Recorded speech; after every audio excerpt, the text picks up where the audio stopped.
So to celebrate the blessed end of 2020, I took a step back to many decades prior and saw Wonder Woman 1984.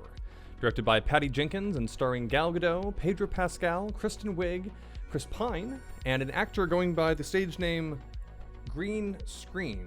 And it was alright as far as DC films go, but did not make a strong first impression for premiering blockbusters on VOD. Disclaimer, I haven't read any Wonder Woman comics, so I'm going to be judging the film based chiefly on its own merits and in relation to the current DCEU timeline. At all times, just keep in mind that this is hovering over my head. We open in Asgard, no wait, that's not. We open in Atlantis, no. We open in Themyscira, where a young Diana runs through the woods while her adult self narrates about the lessons she'll learn en route to Wonder Womanhood. Diana enters an arena where other Amazons are engaging in some combination of Cirque du Soleil and Quidditch. Eagerly, she joins a new event that starts out as Amazonian Ninja Warrior, but transitions into a horse race. She takes the lead, but after falling behind, opts for a shortcut. When she's about to pass the finish line, though, her mother stops her, cautioning an outraged Diana that no true hero is born from lies. Cut to the titular year in Washington, D.C., and we see an assortment of citizens being rescued from harm by a superheroic force. A gang is robbing a jeweler, and they pilfer a secret back room before Wonder Woman swoops in and whimsically strings them up.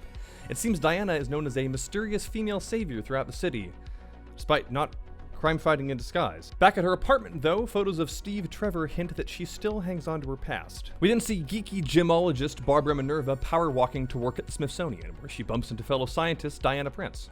We learn that the jeweler was selling black market treasures, one being a strange stone with an inscription which promises it can grant wishes, of which Diana has only one in mind.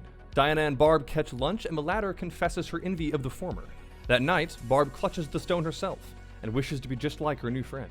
The next morning, Barb awakens feeling strong and sexy, and an oil magnate named Maxwell Lord has come calling. He says he wants to finance their department, but he only has eyes for the magic Dreamstone. Turns out his black gold cooperative isn't hitting its promised pay dirt, and investors are getting testy. Later, at a museum gala, Max charms Barb and snags the stone. Meanwhile, Diana rebuffs a few thirsty partygoers, but one says something which stops her in her tracks. By some magic, the Dreamstone has brought back her lost love. And from there, the shoe is on the other foot as Wonder Woman introduces Steve to a whole new generation, while also teaming up to stop Max and a vindictive Barb from using the Dreamstone to take over the world. Movies and TV steeped in the 1980s, either as exaggerated period pieces or broad homages, have saturated pop culture in recent years. These media often offer a fun, if not superficial, depiction of the decade's aesthetics, but for every sincere tribute, there's a flick that just thinks slapping on some neon and synthwave will make them hip.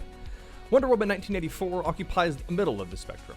It applies retro scan lines to its credits, and the opening minutes are a gaudy montage of cars, clothes, and shopping malls that would make a Van Halen music video look bland.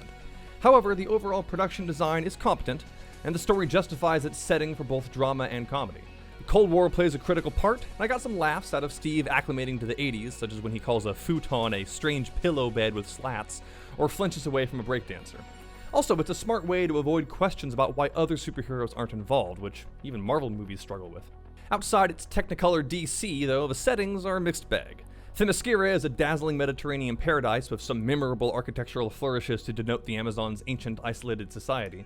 By contrast, though, an extended car chase at the midpoint is brought to you by the color brown, and co-producer Zack Snyder apparently could not help himself but order the climatic fight scene to be set in a drab satellite outpost. Not even Gal Gadot and Golden Angel Wings can brighten up what is pretty much the obligatory midnight scuffle between two weightless CGI blobs. Dangerously cheesy indeed. Sonically, default composer Hans Zimmer is on autopilot, delivering stock orchestration for the triumphant scenes while tossing in some synth and reverb for the more sinister moments. It's functional, but in doing so, he sands the edges off Junkie XL's gnarly guitar theme. The only outstanding track isn't even his own. It's a reissue of movie mainstay Adagio in D minor from Sunshine that plays as Wonder Woman soars through the clouds. So let's talk about the cast and get the big one out of the way first. I know it's late in her DCEU tenure to say this, and I do so as a card-carrying Gal Gadot simp, but this woman is just not ideal for the character. Gadot's accent and ethereal beauty are perfect for an exotic demigoddess, but when it comes to playing a super strong warrior who must also reckon with deep emotional scars, she's 0 for 2. The physical strength of superheroes has never correlated with muscle mass. If it did, the Avengers would all look like Super Saiyans. But even a passing glance at other iterations of Wonder Woman indicate that buffer is better. Just think about what Gina Carano could do in the role. It's evident the film wants Diana's monologues, an opener and closer in particular, to buttress its exploration of her struggles and the story's themes. However, Godot delivers lines like she's reading a children's audiobook, while her facial range stays limited to a furrowed brow and a pursed smirk. Wonder Woman's arsenal has expanded, but it's still relatively limited, and every trick feels lifted from another, better franchise.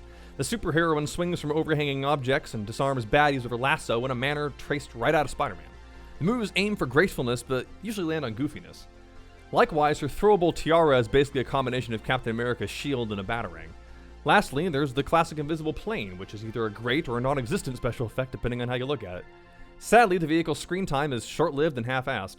Steve commandeers a random jet, and then Diana reveals that she can make things invisible but has only done it once before. Unsuccessfully. A long time ago. And it works. I've seen tension developed and then resolved with more forethought in episodes of Rick and Morty.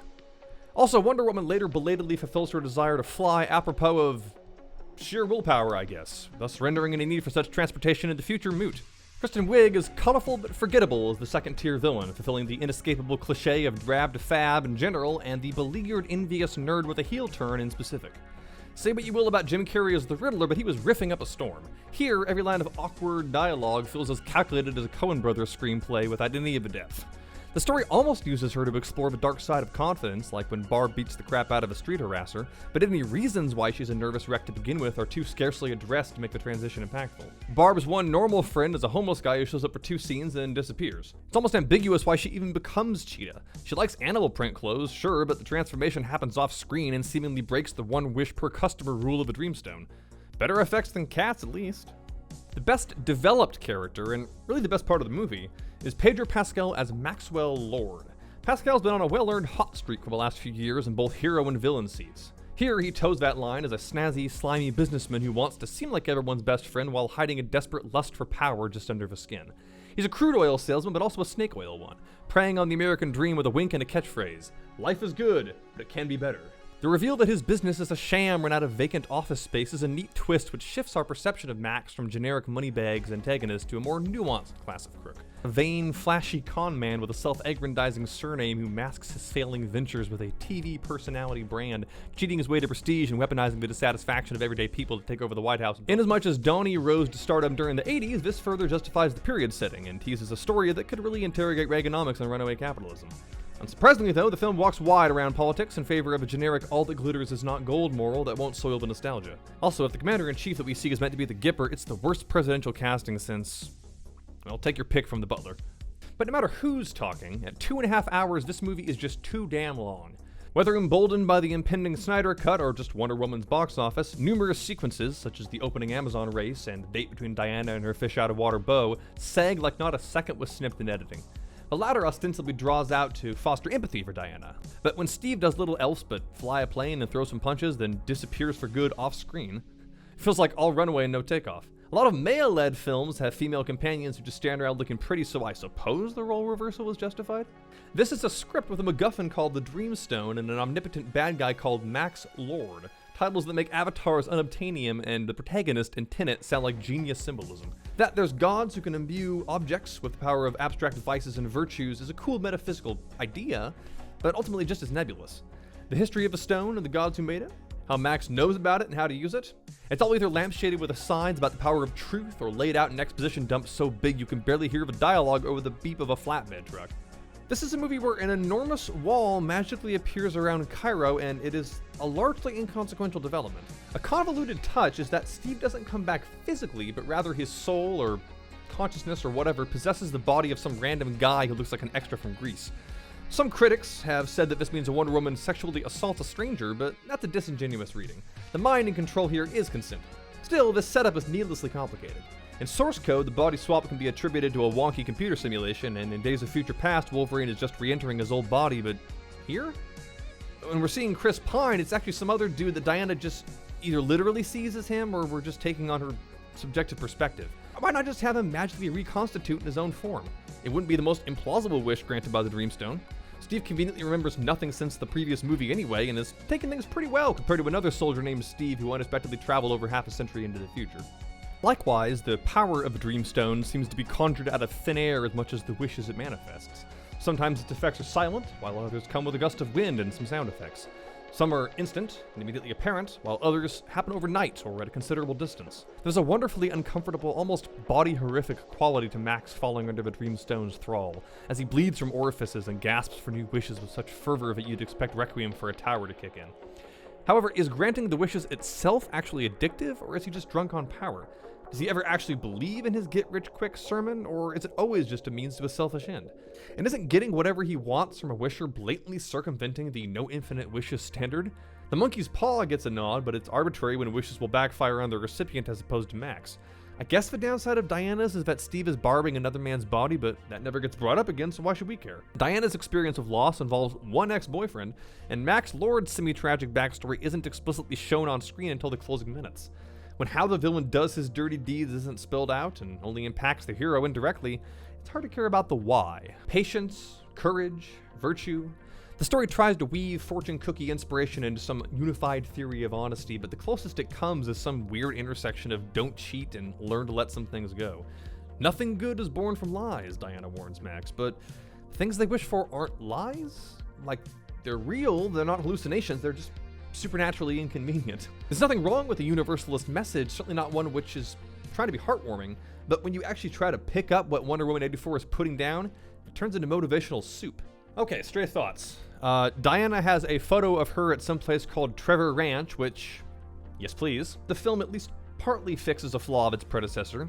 The core conflict is one of ideas, not arms, and its resolution ends not with a big monster mash, but rather an appeal to emotion.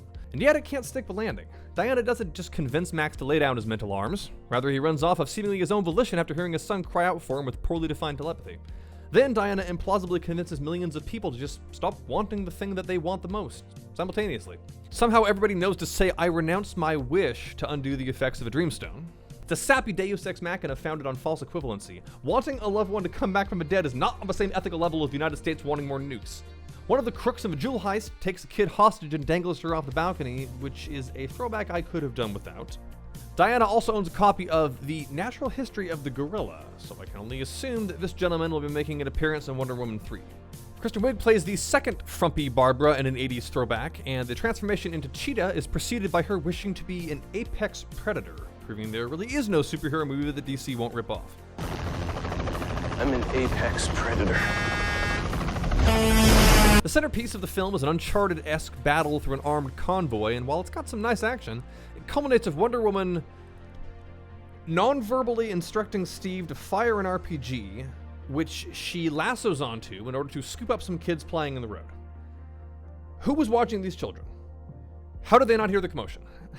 This trope works when it's Peter Parker making a detour through Manhattan. It does not work when a military caravan is barreling down a highway in the middle of Egypt. Hilariously blunt line from Max. Who's the next closest person of oil? Also, I need to find a way to touch a lot of people at the same time.